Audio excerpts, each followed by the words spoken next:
The crimes of Jeffrey Dahmer made the world cringe. 17 murders. Cannibalism. Sex with the dead. A man who made his Milwaukee apartment into a violent and erotic death chamber. One thing led to another. It took more and more deviant type behaviors to satisfy my urges. Dahmer even tried to create living sex zombies by injecting acid into their brains. Jeffrey Dahmer, it seemed, was as close to raw evil as the world had ever known. Jeffrey thought he was the devil. Jeffrey thought he was so evil that he was equal to the devil.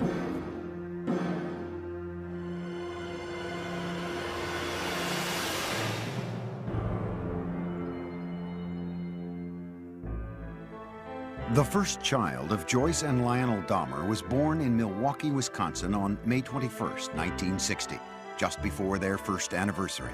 His name was Jeffrey. It was a very happy time when Jeff was first born, and for a couple of months it was like everything was brand new and very, very enjoyable and happy, looking forward to the future. While Jeff's father pursued his chemistry degree, Jeff grew into a bright and loving child. He was very exuberant. He liked to wrestle. He liked to run around and ham it up for the camera.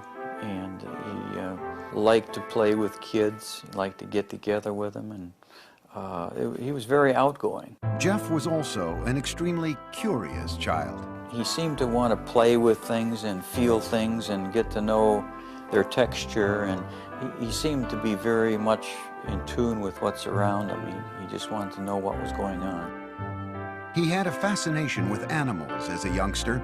Once, 4-year-old Jeff watched his father collect the bones of small animals that had died under the house. I brought him out, put him in a metal pail just to collect them all in one place, and they dropped in with sort of a clanking noise, and Jeff seemed kind of interested in that noise, and he took a hold and let them drop down in too. You know, in retrospect, everything looks grim and dark and sinister. You know, like, could that be the start of something evil? Well, I have to admit, it's simply just the curiosity of a child. Lionel finished his schooling with a PhD in chemistry. The family moved to Ohio, relocating 3 times before settling down on a nearly 2-acre wooded lot in the town of Bath, an hour's drive south of Cleveland. It was then that Lionel began to notice the previously gregarious Jeff had become shy and withdrawn. He seemed to be awkward socially and just didn't feel comfortable. To take his mind off the move, 7-year-old Jeff was given a dog, Frisky, whom he loved dearly. With people that he knew or his new pet, the next-door neighbor boy, he was very relaxed. But there was this shyness and feeling of inferiority that we were concerned about at that time.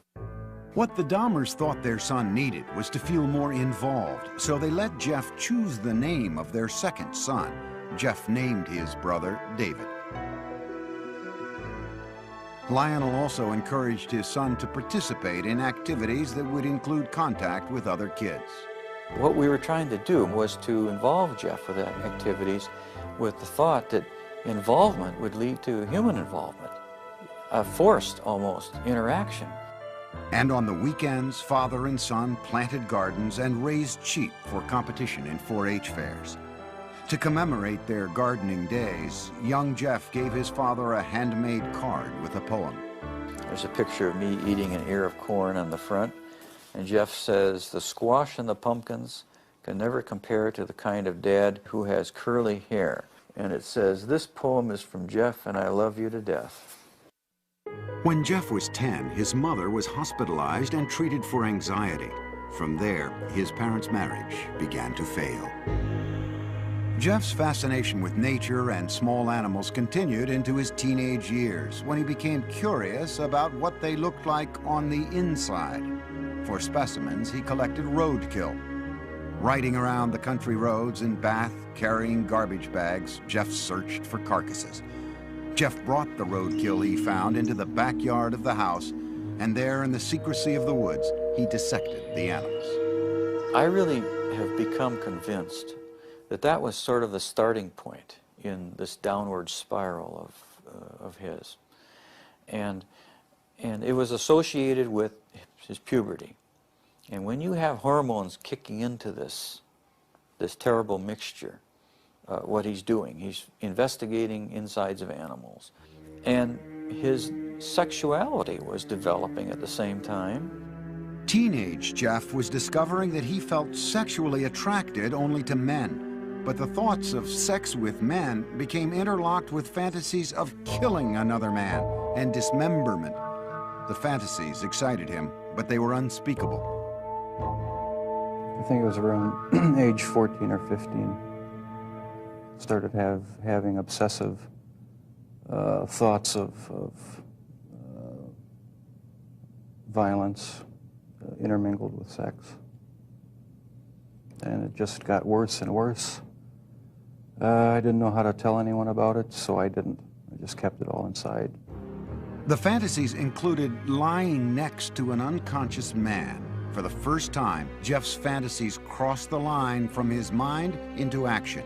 He devised a plan. He would knock out a local jogger with a bat and lie next to him. On the day he opted to wait for his victim, the jogger didn't run by. He never attempted the clubbing a second time.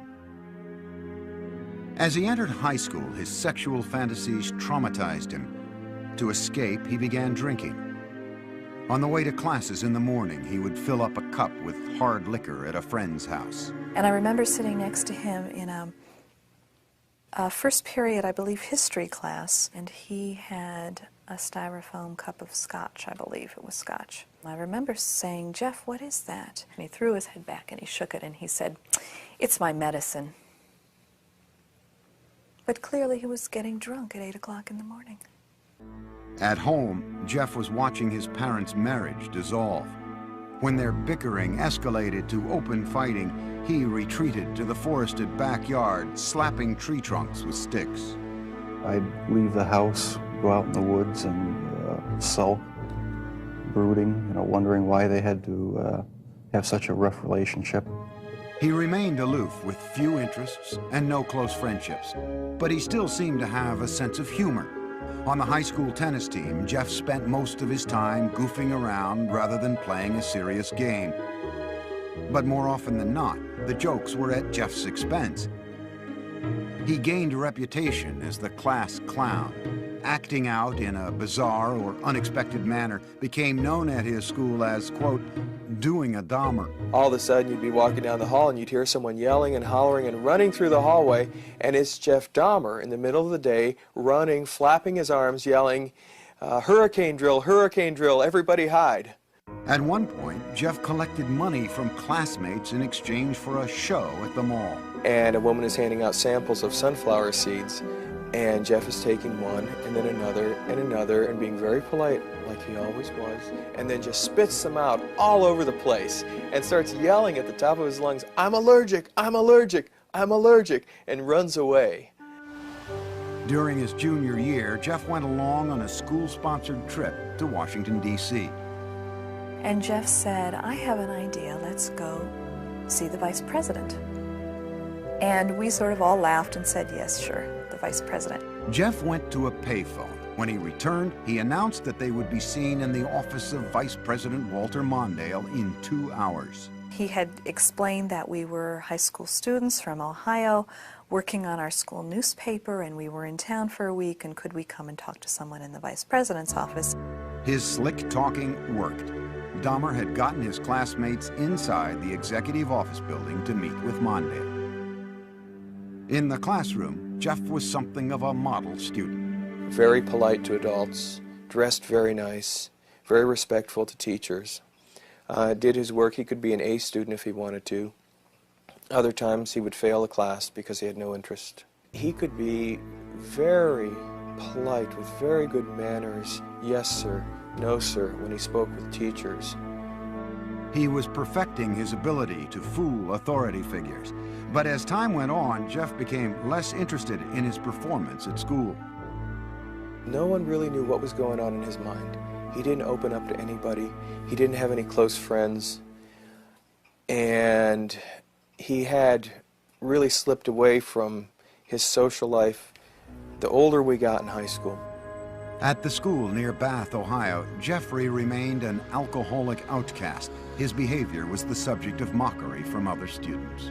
I don't think he connected, he didn't engage with people. So if you don't engage with people, then you, give and take of conversation and feelings, then you end up internalizing a lot. You fantasize a lot. And then the next step is to think that some of those fantasies may be real. A step Jeff was ready to make. He would kill his first victim just after high school graduation. For Jeffrey Dahmer, the summer of 1978 started with high school graduation. It would be downhill from there. His parents, after years of open and bitter fighting, divorced. Jeffrey's father, Lionel, moved out of the family house in Bath, Ohio, and into this nearby motel. Unbeknownst to Lionel, Jeff's mother took younger brother David and moved to Wisconsin. Jeffrey found himself home alone. Jeffrey was 18, and like most teens his age, he had active sexual fantasies. But Jeffrey's deviated from the norm to include thoughts of killing his lover. Now the isolation of the empty family home gave him the opportunity to act out those fantasies. Just weeks after graduation, Jeffrey picked up a hitchhiker along the road. It was 18-year-old Stephen Hicks. I wish I just kept on going, but I didn't. Turned around, picked him up, and that's when the nightmare became a reality. Jeffrey invited Hicks back to the house. They drank beers and spent a couple of hours just hanging out. Then Hicks said he had to go, but Jeffrey didn't want to be alone. He attacked Hicks, knocking him out with a barbell, and then he strangled him. Dahmer had fulfilled his fantasy, but he was lucid enough to know that he had committed a murder. He quickly began to hide the evidence. He dismembered Hicks' body with a knife, a skill he had practiced as a younger teen with roadkill. He put the pieces into trash bags and loaded them into his car in the middle of the night. He was heading for a dump site when he was pulled over by the police for drifting across the center line. The officers asked Jeff what was in the bags and why he was out so late. Jeff was trapped for the first time, but he was ready with a lie. He coolly told the cops he was troubled by his parents' divorce and couldn't sleep, so he thought a trip to the dump would take his mind off things. The police let him go with a ticket. Jeff returned home, racked with guilt over the murder. He stashed the bones of Stephen Hicks under the house for 2 weeks. Then he smashed them to bits with a sledgehammer. Behind the house, Jeff spun in a circle, tossing the fragments among the leaves and brush. In August, Jeffrey's father stopped by the house. I said, "Where is your mother? Where's Dave?" And he said, "They're gone." I said, "Well, what do you mean? They're gone, they've left." Jeff's father moved back into the house. He encouraged Jeff to find a job. But Jeff wasn't interested. He spent his days drinking, even getting himself arrested for public intoxication. Lionel took his son to Alcoholics Anonymous meetings and psychological counseling sessions. They had little impact. Nothing could erase the violence and terror his first murder had imprinted on his mind. Only the alcohol seemed to provide relief. By the end of the summer, Jeff was still jobless, so Lionel suggested an alternative: college. He enrolled Jeff at Ohio State. But Jeff spent the entire first quarter in a drunken stupor, selling his blood to plasma centers and spending the money on beer. Predictably, Dahmer flunked out and returned home. I said, "Jeff, the doors are closing. I think perhaps that the armed services might be something that you need. Like all the other choices that had been made for him, Jeff passively went along with his enlistment. After his basic training was complete, he left for an army hospital in San Antonio, Texas, where he was given specialized instruction as a field medic. There, Dahmer learned more about human anatomy. For one of the first times in his life, he was excited about what he was doing, responding to instruction and discipline. After 6 months in the Army, his sluggish body had become lean and strong. Normally shy and reclusive, Jeff became outgoing, even smiling. But the mood swing was temporary. The Army sent him for a tour of duty in Germany, and there, once again, Jeff emptied bottle after bottle. His superiors noticed and gave Dahmer an early discharge. He went directly to Miami Beach without contacting his family. He worked in a sandwich shop and lived out of a motel. When his booze bills exceeded the room costs, Jeff took to sleeping on the beach. And he was terrified one night when a rat, big, huge rat, came crawling over him, and he called us. He said, he needs some money. I said, we won't send you money, but we'll send you a ticket. You come home. So I met him at the airport, Cleveland Hopkins Airport, and he had a smile on his face. But as I got closer, it wasn't a smile of happiness, it was a smile of inebriation. Lionel tried for a year to help his alcoholic son, to no avail. Jeff was sent to stay with his father's mother near Milwaukee. There, he seemed to find some stability at last, making a concentrated effort to turn his life around.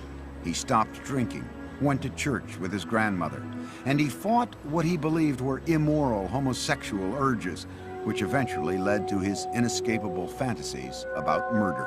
Dahmer even found jobs, first at a blood bank and then working nights as a chocolate mixer in a candy factory. But the lifestyle of church-going and right living, as he called it, didn't last. After 3 quiet years in his grandmother's home, Jeff came face to face with his fears. At the library, a man handed him a note offering sexual favors. Dahmer declined, but he would later say the note was a turning point. It awakened sexual desires deep inside him. Specifically, he wanted the submissive company of another male. He wanted someone to fulfill his sexual needs, but he didn't want to be burdened by anyone else's needs. Jeffrey started with a perfectly submissive partner. He stole a store window mannequin. He kept the plastic man in his closet, bringing it out to masturbate onto until his grandmother found it and insisted he get rid of it. On his free nights, Jeffrey began exploring gay life in Milwaukee, browsing through porn shops and going to bathhouses. The bath clubs catered mostly to men seeking anonymous sex. To make his partners there submissive, Jeffrey gave them drinks laced with sleeping pills. When they fell unconscious, he would lie down next to them, listening to the sounds of their bodies, their heartbeats, their stomachs. But the drugging experiments ended when one man overdosed and spent a week in the hospital. Jeff was asked never to return to the club. But he then discovered the gay bars and discos of Milwaukee. These would become the killer's favorite hunting grounds.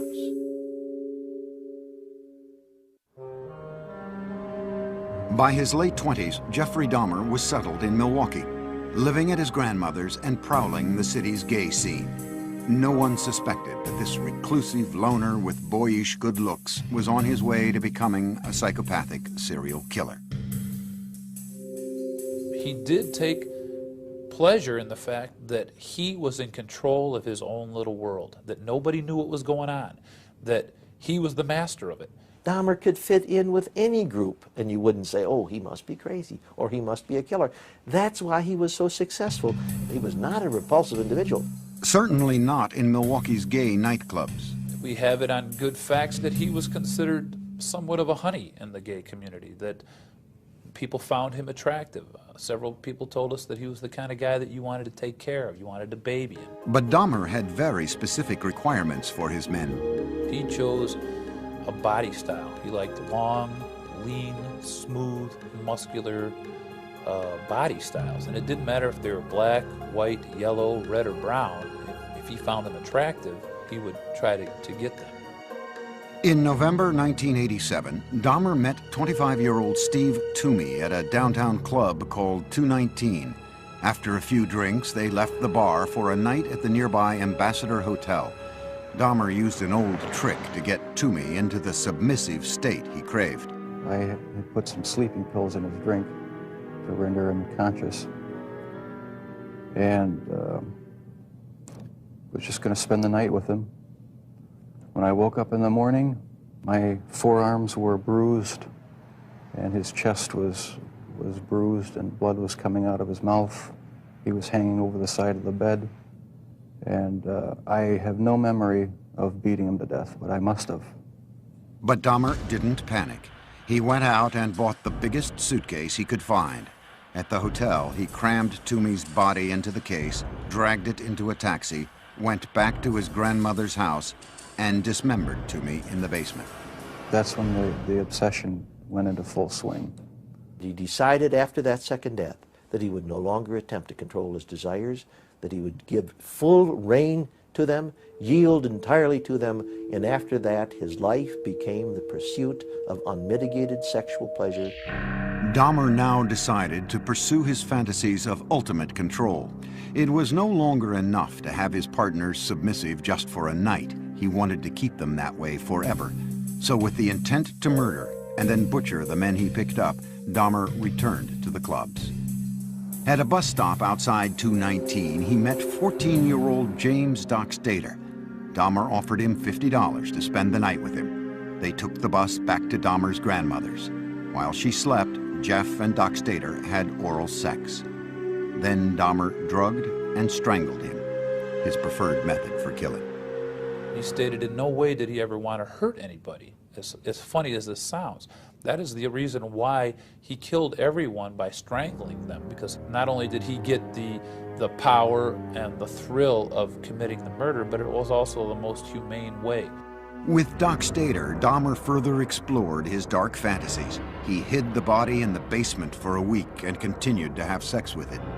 Most serial killers are sexual deviants who are social and psychological sociopaths and sexual-paths who kill people for their own sexual gratification. Dahmer's was different than that. He was a true necrophiliac. He was trying to have sex with an unconscious or dead person.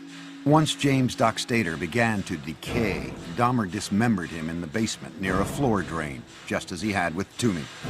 Dahmer was now drinking heavily again, especially on the nights he planned to murder. By the time he killed, he would be stone drunk. He drank because his conscience was so strong. This isn't a man that didn't know the difference of right from wrong. 2 months after killing Dockstader, Dahmer picked up 21-year-old Richard Guerrero from a Milwaukee bar, again offering him money to spend the night. In a familiar pattern, Dahmer drugged and strangled him. He spent a few hours with the corpse before dismembering it. He then placed the body parts into trash bags for the city garbage collection the next day. In the summer of 1988, Jeff's grandmother asked him to move out. She had been troubled by Jeff's late hours, the mannequin in his bedroom, and now unidentified foul smells from the basement. He took an apartment on Milwaukee's west side and immediately accelerated his downward spiral when he approached a 13-year-old boy on the street and lured him into the apartment. Inside, Dahmer scared the boy by fondling him, and the youngster ran from the apartment. Dahmer was convicted on second-degree sexual assault charges only. The murders were still his secret. He was sentenced to 1 year in a work release program that required him to spend his nights in a prison dormitory while he continued working at the chocolate factory. In the 10 days before he began his sentence, Dahmer struck again. He met 26-year-old Anthony Sears at the gay club La Cage and killed him. He mummified Sears' head and genitals and kept them inside his locker at the chocolate factory.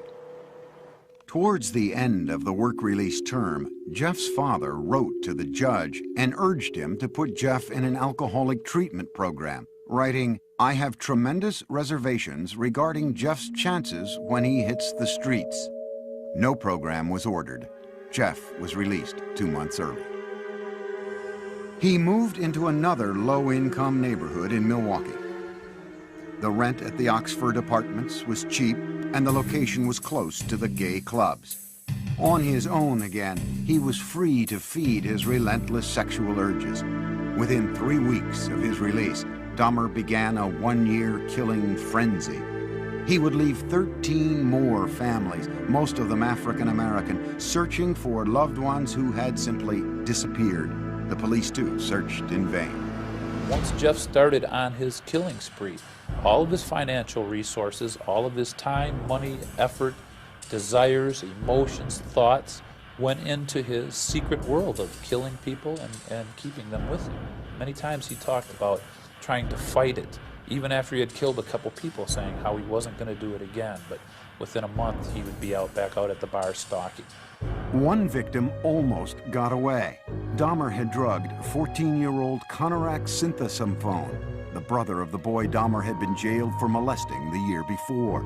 As Konorak slept, Dahmer went out to buy more liquor. But while he was gone, the teen woke up. He staggered out into the street naked. A concerned neighbor called 911. Milwaukee Emergency Operator 71. Okay, hi. I'm on 25th and State, and this is young man. He is butt naked. He has been beaten up. He is very bruised up. He can't stand. He's study fall out. He is butt naked. He has no clothes on. He was really hurt.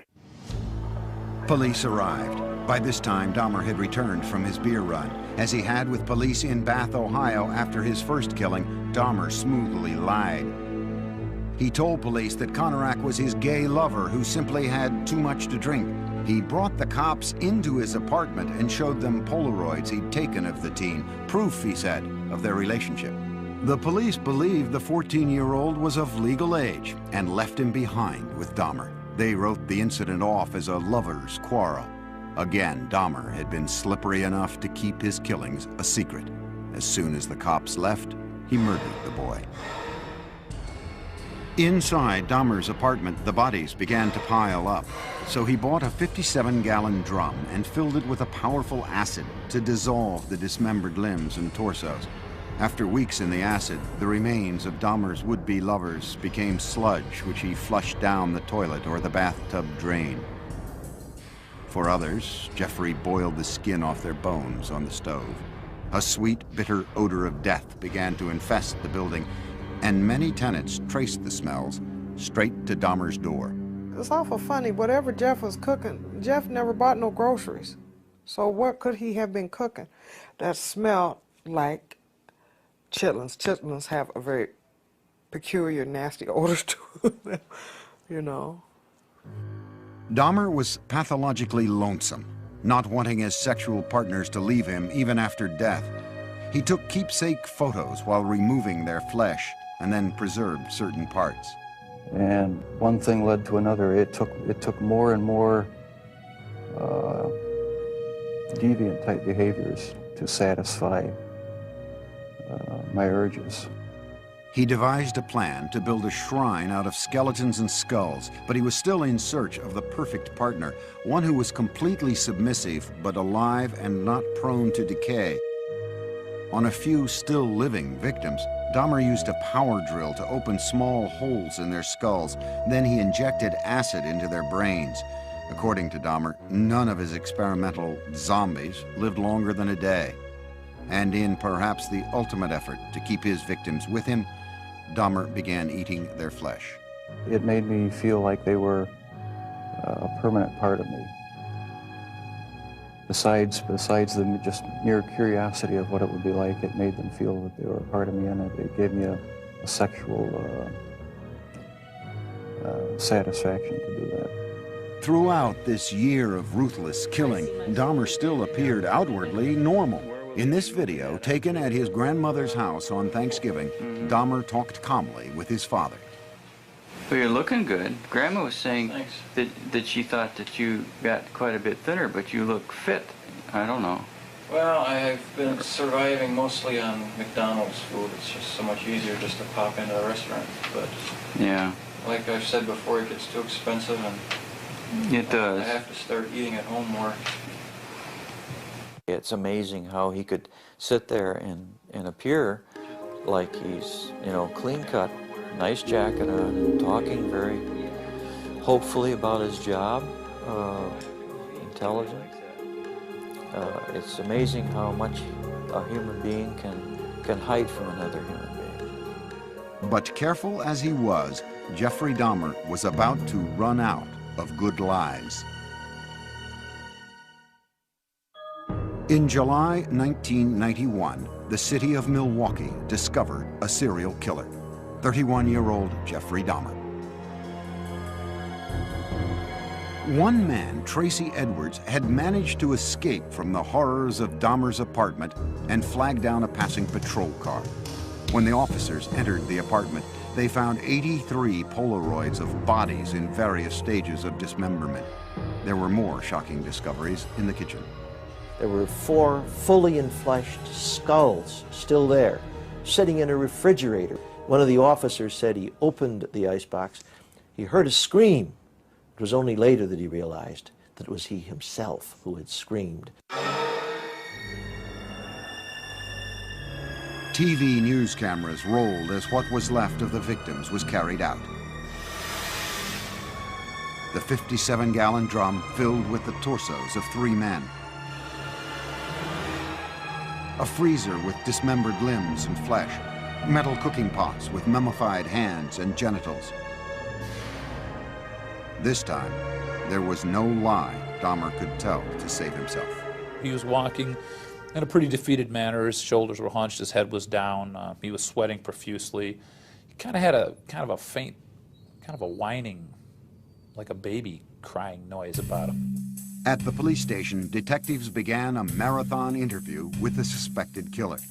Dahmer at first blamed the booze instead of himself, saying he wouldn't have been caught if he hadn't been so drunk. But Dahmer was now clearly scared. The look of terror and almost hysteria that he had on his face in the interrogation room that first night as he was coming down off the alcohol and finally realizing that the gig was up. He was caught. He did cry several times. He went into a rage. Besides asking to kill himself, he stood up and pounced around a couple times. Once Dahmer sobered up, no one could guess at the gruesome details to follow. He made this statement: when I tell you what I'm going to tell you, you're going to be famous. And I tried to say, look, Jeff, there's nothing that you can tell me that is going to freak me out. And he laughed at that. He said, you don't know what I've done. Dahmer spent the next 6 weeks with the detectives, recounting the murders of 17 men, a 159-page confession. It seemed cathartic to Dahmer to finally get the deeds of the last 13 years off his chest. With the information from his confession, investigators went back to Dahmer's childhood home in Bath, Ohio. They raked up the shattered bones of Stephen Hicks, Dahmer's first victim. The Milwaukee County coroner started matching skulls with torsos, and the police began the sad task of notifying families.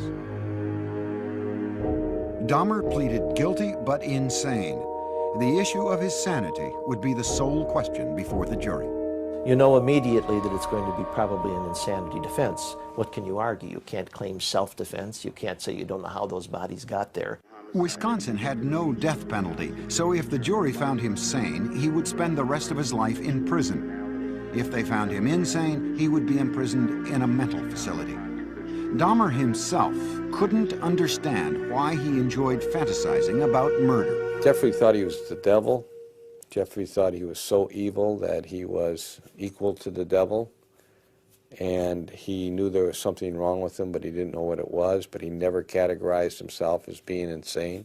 The man who entered the Milwaukee County courtroom in January 1992 appeared completely normal until the words of his confession were read in court by Lieutenant Dennis Murphy. He related this was a person he really liked. He indicated that he had filleted his heart and kept it in the freezer, and he also kept his bicep. He indicated that he had eaten the thigh muscle of this subject, but it was so tough he could hardly chew it. He then purchased a meat tenderizer and used it on the bicep. Dahmer's father, Lionel, sat in the courtroom beside his second wife, Sherry, stunned by what he heard. No one softened the blow for us. No one told us, no one prepared us with any of these details. How could this be? How could I have not known about it? Dahmer's crimes seemed to be devastating proof of insanity. What else could explain the actions of a man who had sex with the dead, dismembered their bodies, preserved their skulls, and ate their flesh, all for sexual gratification? But the law has a very strict interpretation of insanity. Dahmer's defense team had to prove two things. One, that he indeed suffered from a mental disease, and that it kept him from knowing right from wrong. Necrophilia, a compulsion to have sex with the dead, is recognized as a sexual disorder, but it does not make one legally insane. He argued that the necrophilic drive was such that he could not control it. But we don't accept that in the United States as a defense, no more than we accept a pedophilic drive of the man who wants to have sex with children. Ladies and gentlemen of the jury, I understand you have arrived at verdicts in this matter. In a 10-2 decision, the jury found Jeffrey Dahmer legally sane. Some relatives of Dahmer's victims sat quietly in court, others cried. Prior to his sentencing, they were allowed to express themselves before the judge. Jeffrey, I hate you! I hate you! This is out of control! Don't Jeffrey, I'll kill you! I'll get you, motherfucker! I can kill you! I can kill you! Once order was restored, Dahmer spoke publicly for the first time. I feel so bad for what I did to those poor families, and I understand their rightful hate. I have seen their tears, and if I could give my life right now to bring their loved ones back, I would do it. I am so very sorry. Many questioned the emotional depth of Dahmer's apology, whether a man who killed so routinely had the conscience to feel remorse. The judge sentenced Dahmer to a 937-year prison term, but it would last only a few tormented years.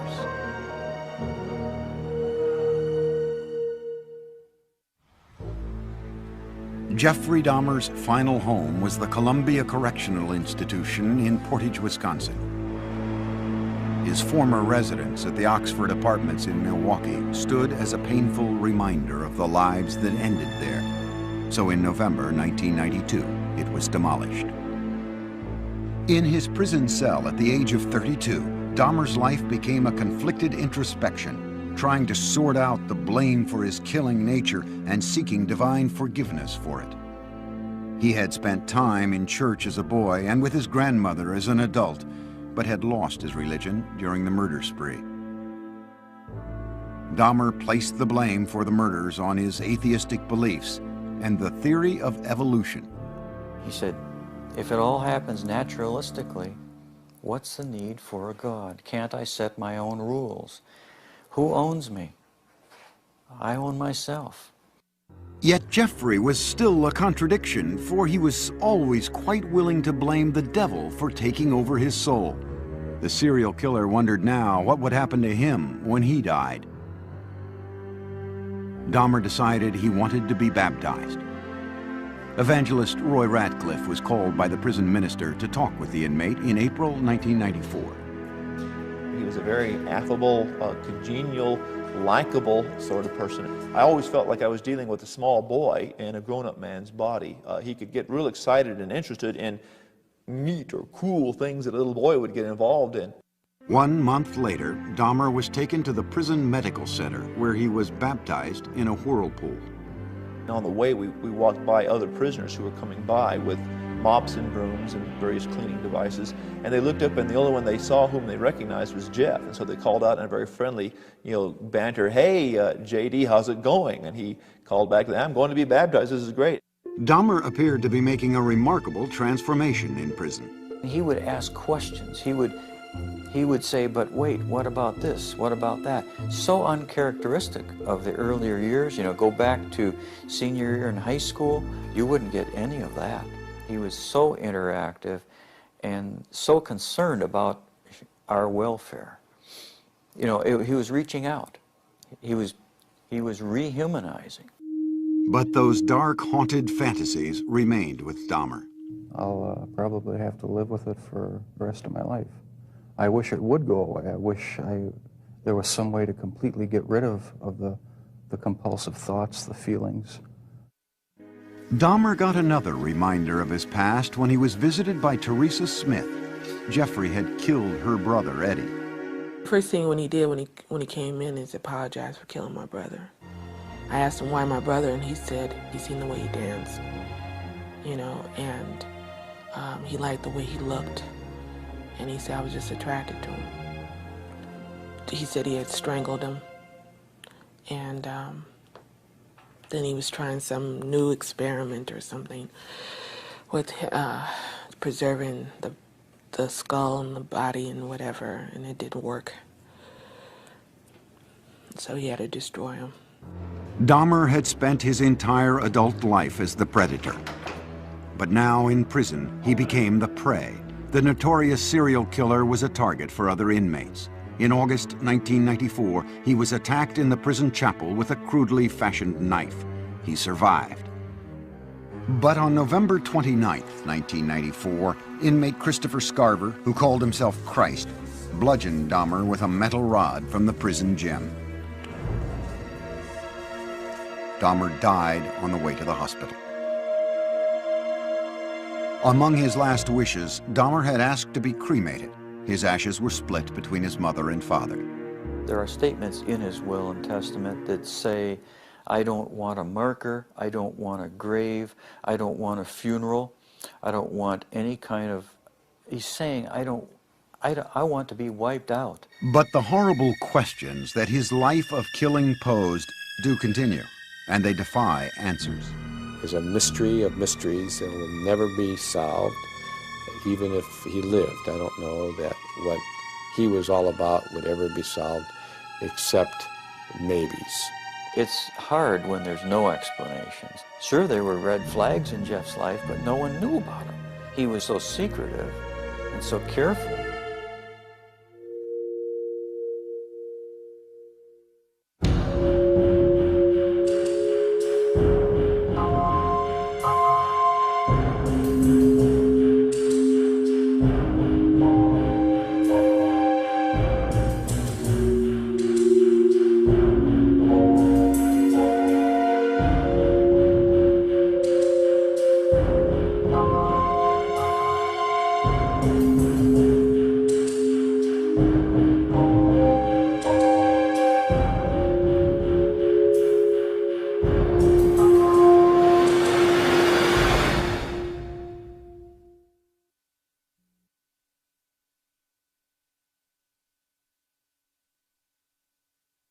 Looks grim and dark and sinister. You know, like, could that be the start of something evil? Well, I have to admit it's simply just the curiosity of a child.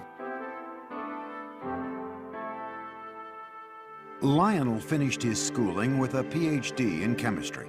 The family moved to Ohio, relocating 3 times before settling down on a nearly 2-acre wooded lot in the town of Bath, an hour's drive south of Cleveland. It was then that Lionel began to notice the previously gregarious Jeff had become shy and withdrawn. He seemed to be awkward socially and just didn't feel comfortable. To take his mind off the move, 7-year-old Jeff was given a dog, Frisky, whom he loved dearly. With people that he knew or his new pet, the next door neighbor boy, he was very relaxed. But there was this shyness and feeling of inferiority that we were concerned about at that time.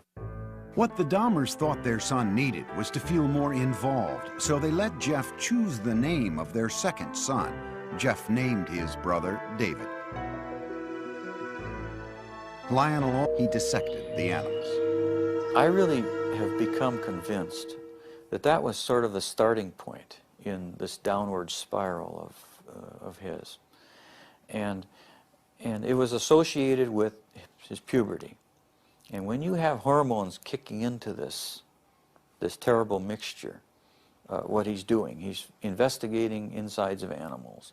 And his sexuality was developing at the same time. Teenage Jeff was discovering that he felt sexually attracted only to men. But the thoughts of sex with men became interlocked with fantasies of killing another man and dismemberment.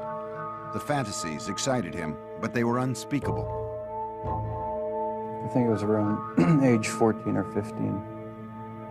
Started having obsessive thoughts of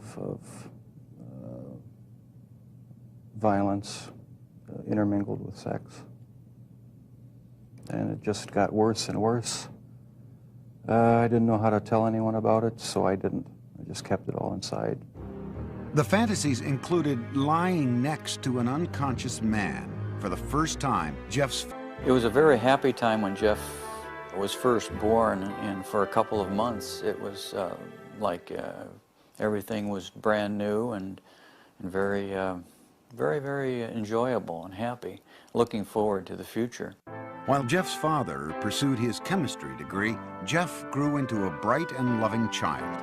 He was very exuberant. He liked to wrestle. He liked to run around and ham it up the camera. And he liked to play with kids. He liked to get together with them. And he was very outgoing. Jeff was also an extremely curious child.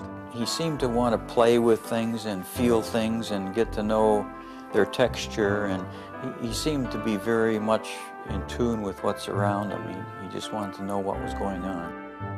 He had a fascination with animals as a youngster. Once, 4-year-old Jeff watched his father collect the bones of small animals that had died under the house. I brought him out, put him in a metal pail just to collect them all in one place, and they dropped in with sort of a clanking noise. And Jeff seemed kind of interested in that noise, and he took a hold and let them drop down in too. You know, in retrospect, everything. The crimes of Jeffrey Dahmer made the world cringe. 17 murders. Cannibalism. Sex with the dead. A man who made his Milwaukee apartment into a violent and erotic death chamber. One thing led to another. It took more and more deviant type behaviors to satisfy my urges. Dahmer even tried to create living sex zombies by injecting acid into their brains. Jeffrey Dahmer, it seemed, was as close to raw evil as the world had ever known. Jeffrey thought he was the devil. Jeffrey thought he was so evil that he was equal to the devil.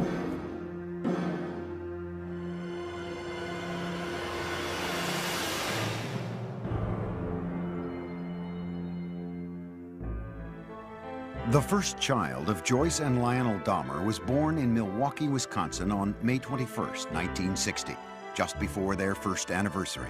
His name was Jeffrey. Also encouraged his son to participate in activities that would include contact with other kids. What we were trying to do was to involve Jeff with that activities with the thought that involvement would lead to human involvement, a forced almost interaction. And on the weekends, father and son planted gardens and raised sheep for competition in 4-H fairs. To commemorate their gardening days, young Jeff gave his father a handmade card with a poem. There's a picture of me eating an ear of corn on the front, and Jeff says, "The squash and the pumpkins can never compare to the kind of dad who has curly hair." And it says, "This poem is from Jeff, and I love you to death." When Jeff was 10, his mother was hospitalized and treated for anxiety. From there, his parents' marriage began to fail. Jeff's fascination with nature and small animals continued into his teenage years, when he became curious about what they looked like on the inside. For specimens, he collected roadkill. Riding around the country roads in Bath, carrying garbage bags, Jeff searched for carcasses. Jeff brought the roadkill he found into the backyard of the house, and there in the secrecy of the woods,